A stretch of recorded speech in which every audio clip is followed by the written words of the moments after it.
First question, I want to know how long did it take you for your first deal? Now, for me, it took me a pretty long time to get my first deal. I started at least a wholesaling deal. It took me a long time. Excuse me. Originally, I signed up. I was in a mentoring program, and I started with the mentoring program learning about wholesaling because when I originally started um, in the program, I didn't know what wholesaling was. So I was starting from the very, very beginning, learning what wholesaling was, to then going out and marketing and trying to find a deal. So originally, it took me about 8 months of marketing before I actually got a deal. And then the first house that I got under contract, I think I got a house under contract maybe at maybe the 6 month mark or the 7 month mark, but the deal fell through because I could not find a cash buyer, so I had to go back and cancel the contract. And then finally, at 8 months, I got a house under contract that I actually closed. So it took me, I would say, about 8 months, but that was 8 months of ramping up, getting my business started. I mean, I was basically doing everything plus following through in the mentoring program. Next question. Is it better to have someone to market for you? I think what this question is saying is it better to have someone out marketing, I guess, your business for you, or I guess trying to get your name out there, is what I'm taking this as. I think starting out that it's best to do your own marketing only because if you hire someone to do your marketing, then that's just another expense. I mean, if you have the money and you can pay someone to do the marketing for you, then of course do that. But most people are usually trying to maximize the small amount of funds they have. So I think, just starting out, and that's why I always say to start your marketing small, because like I advise you guys when you're picking your marketing to pick what you can do consistently for 6 months to a year. Because like for me, it took me, I'm a great example. It took me 8 months.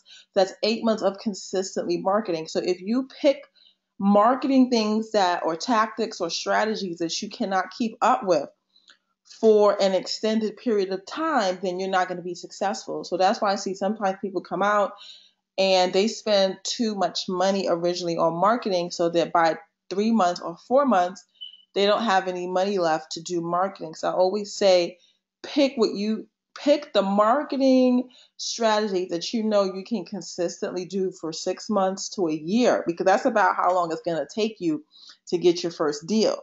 That's how much it's going to take, to get your name out there. That's how long it's going to take, for people to pick up the phone and start calling you. Or, also you have to give yourself, like I said, for me in the beginning, you're also learning the process. You're learning everything about wholesaling while you're trying to market and get business at the same time. And that is extremely difficult. It takes a lot of time to do that.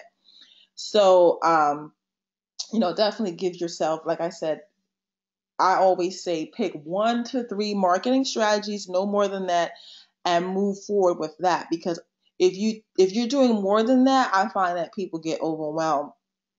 You just want to pick something that if you're going to do that, that's what you're going to do. For instance, one of my students right now, I've met with her. She's actually here locally with me, so I was able to meet with her. She's one of my local students, and she has a deal that she found that's under contract. Well, they've closed now, and she found that deal on the multiple listing service.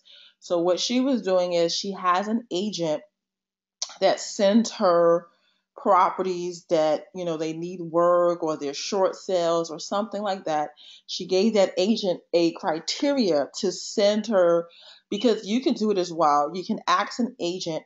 They only have to do it one time. They go into the multiple listing service and they set up an automatic criteria that will pull properties that have certain criteria, and then it will automatically email you those properties when something comes up. So it's something that the real estate agent does one time, and they never really have to look at it again. The system will just automatically email you the leads. So that is what she has been doing. Now, It's very difficult to get a listing, to get a property, a deal, I would say, on the multiple listing service. The reason is because there's so many people that have access to that system that are looking for deals. So what she has been doing is that takes time for the list to come out, for her to go through the list, then decide which property she wants to go to, then go and put a contract on a property. Some of them are going to get accepted. I mean, some of them are going, most of the time, because her number is going to be lower because she's looking for a deal, most of her offers are going to be denied. But she has one that closed and one that she has under contract now, so that's two. However, what she does is, like I said, one, it takes time to, every time you get an email with criteria, go through that. And then two, the other thing that she even mentioned to me is she has to move really quickly. Meaning, if she gets that email and she sees a property that she thinks will work as a deal, and it's like, say, Tuesday, she has to go out and get that property and look at that property and get her offer like to them like Tuesday. Like, she can't get the email Tuesday and then say, oh, okay, I'm going to go, because she's a teacher. She can't say, oh, okay, I'm going to go on the weekend when I'm not working. No, she has to run her numbers, get to that property when she leaves, immediately after work. So she has to move really quickly. So that's what I mean. If you just pick one strategy, but you're focused on it, focused on it, then you'll get her deal, because it's taken her months to do that. But she's now working on her second deal. So that's what I mean. Instead of trying to do 5, 6, 7 different strategies that you can't keep up with, just pick one, two. That's why I say pick one or two. I always say absolutely 3 max, and work on that. Okay, just focus on working on that. Because, for instance, if you get an agent, like I said, they do this one time, and a lot of times people, to get an agent to do these things for you, the agent will also get a fee when she closes, right?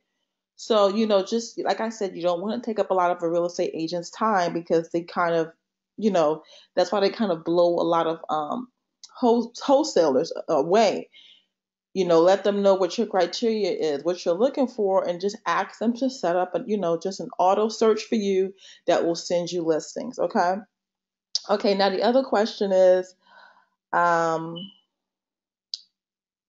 they also said that you can get 3 to 5 deals a month. Is it possible? Now, is it possible to get 3 to 5 deals a month? Yes. Like, however, just sorting out, because this is my students. Most of you are new.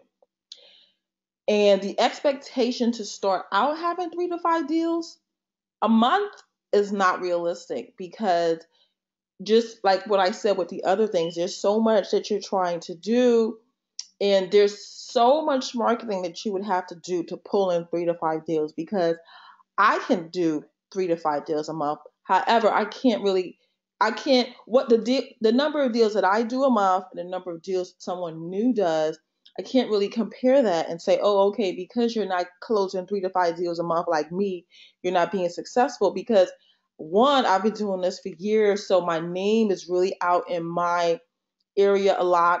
Sometimes I get referrals now, whereas when you first start out, you're not going to get referrals. Your contacts are going to be directly related to how much marketing you do, and which is still, for me, like, if I slow down my marketing, I do get less phone calls and leads and things like that. But however, like I said, I've been doing this so long that now I have more of a pipeline to say, yes, 3 to 5 deals is easy for me to do a month.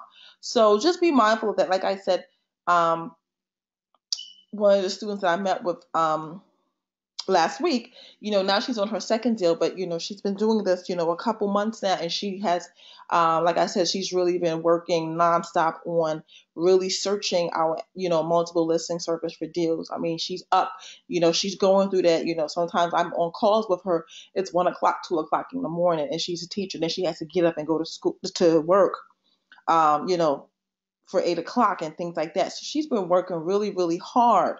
So this is not like she really, I can really say, she's been working really, really hard to find these deals and get them under contract. Okay, once we have a deal, do we take pics of the inside of the house? Now, you're looking for, once you get a deal under contract, you're going to be looking to sell this property to a cash buyer. So yes, you need to take pictures of the inside of the house. Now, if it's like with the student, it's on multiple listing service, then there are already pictures out there. Sometimes though, they may not have all the pictures that you need, because really for the cash buyers, you want to be able to show them a picture of every single room, the basement, all those things. Whereas sometimes the multiple listing service, they may not have taken, pictures of every single room and the basement and things like that, because a cash buyer, they want to be able to see as much of the house as possible before they drive out there and assess if that's even a house that they would potentially buy.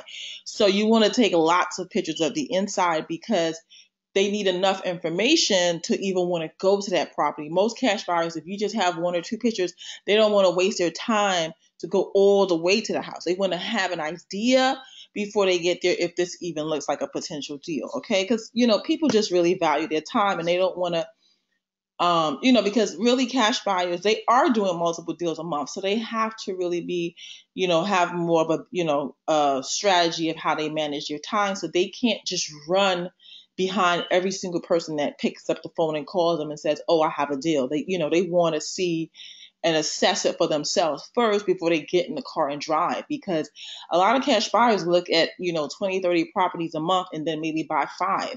Okay. So be mindful of that as well. Okay, what is the lowest price to accept when you have a deal in wholesale? This depends on your area. And also, I always say in the previous, there's a previous masterclass where I talked about the formula. Usually it's 65% of the after repair value of the property.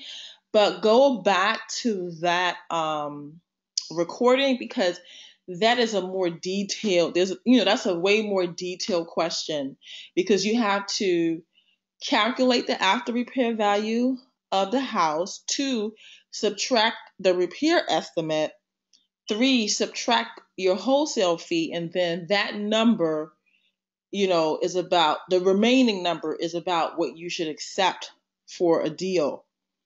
So go back to that, because that's something that you really got to do in detail. And sometimes as you look in your neighborhood and see what cash buyers, the price that they are closing at, you'll start to see as well the range that a cash buyer is looking to buy a property for in that particular neighborhood. Okay.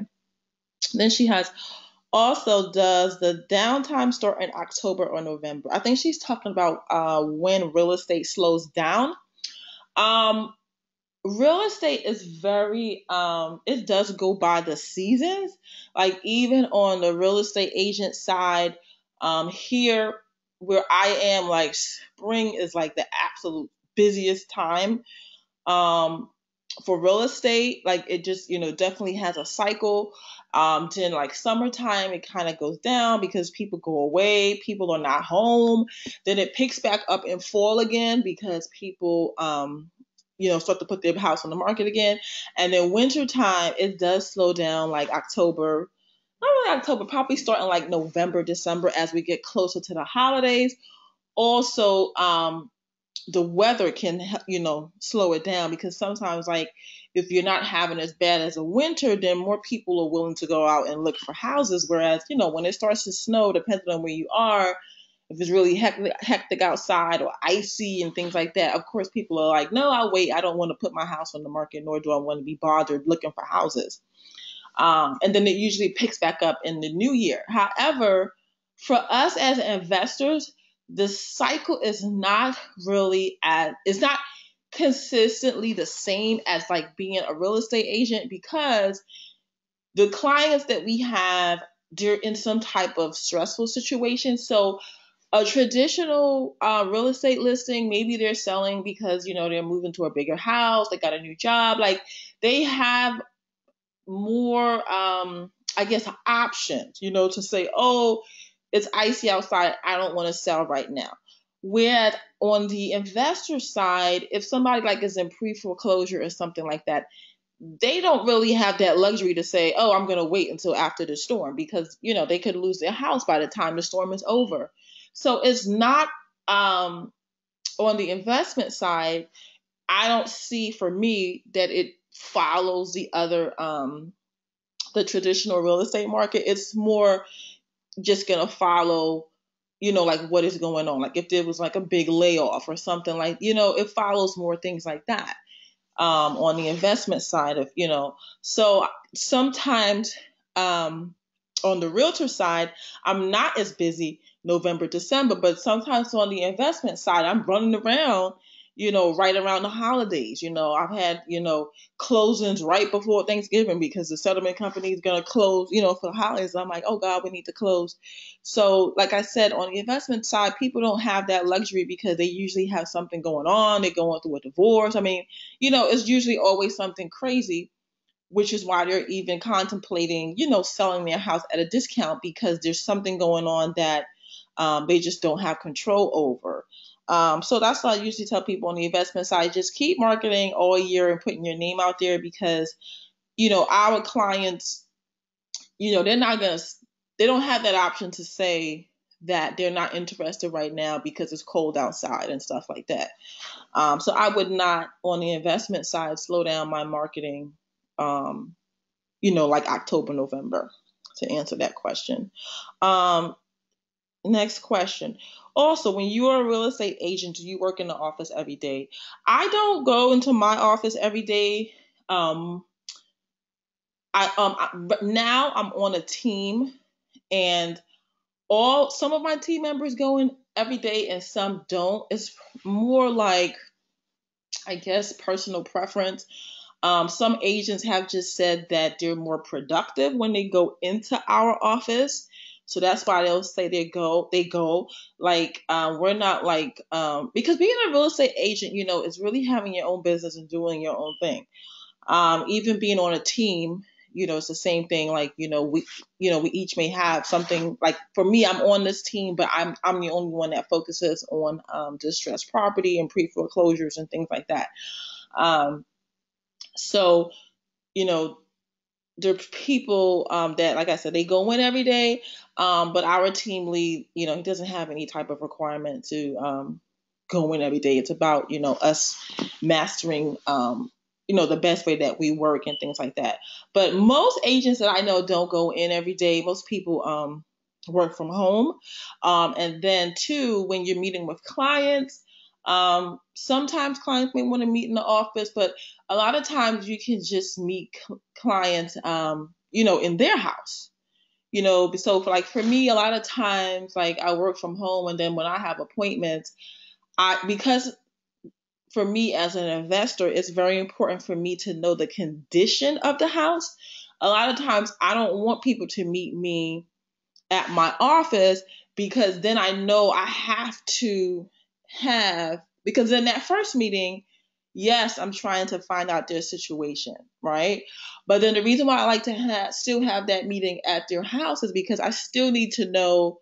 I need to know what the situation they're in, but I also need to be able to see the condition of their house, because that's going to impact the strategy that I can use to help them. So I don't, a lot of times on the investment side, want to go into my office, because I don't really meet a lot of like distressed property owners in my office anyway, because then if they come into my office, then I know I have to set another appointment to go to the house. So just to, waste time going back and forth driving, I usually work from home. And then when I have appointments, I meet at the seller's house.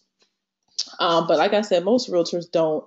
And plus, a lot of people do real estate part time, so they may be at their day job during the day anyway, and then they have appointments with clients in the evening. Because a lot of times, like for me on the distress side, I always tell people it's easier for me to have appointments during the day, which is what I like, because I have kids and then they're at school during the day, and then I can be with them at night. Because distressed sellers, they usually don't have a job, which is why they're in this situation. So it's easier for them to say, oh yeah, meet me at 12 noon.